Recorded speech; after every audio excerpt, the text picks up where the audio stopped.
Judy, the athlete, and we're here to help you better your best. The concept I really like, Judy, is finishing stronger than you start.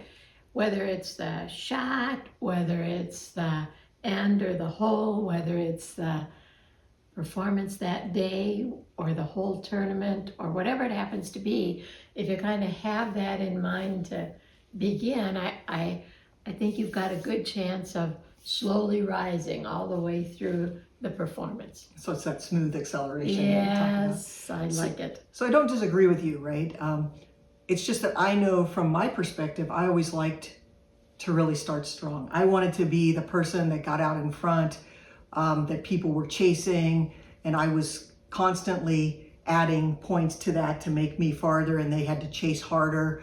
But I did that in everything in life. In school, if there was all these assignments, like I wanted to coast into the end to some extent, and not have stuff down to the last minute. A lot of I think who I was really starting strong and getting stuff in place and ready to go. See, I love that. I'm so glad you said all that, because I wish I could bottle that up and give it to a ton of the athletes, because it's so valuable. And so many performers are kind of just starting a little slow, see what kind of day it's going to be, and that does not serve them. So I'm 100% with you in terms of starting strong. I just think that if you also put with it finishing stronger than you start, that you're going to pick up momentum, you're going to pick up motivation, you're going to, the pressure, the importance of it can, just take you beyond where you are now, as strong as you start, and you can end up with such amazing performances. So it's all about how you're setting yourself up. So you would set yourself up just like you are, and then, as I heard you saying, you're there to get out as far in front as you can, and just keep going from there. So I hear you, and I know you did it. You finished stronger than you started.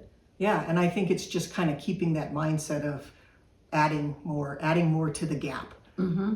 Make that gap bigger, and not getting, I think because I would get that lead, I felt like I was in a really good place to keep gaining more, as opposed to getting down to the wire and trying to save it, or, right. Now I got to really do something, which never seems to work, right? Well, but even you, Judy, I remember watching, even if you didn't start out with the strong lead, you just kept climbing, right? So you sometimes it works out. Somebody else is hot there, and they just start off with a bang and stuff like that. It never discouraged you in any way. It's just wherever you plan to start out strong, wherever you are in the pack, that's fine. You're just climbing all the way through, and that's the performer and what we'd like to be, I think, and the way we go into it, and have a blast.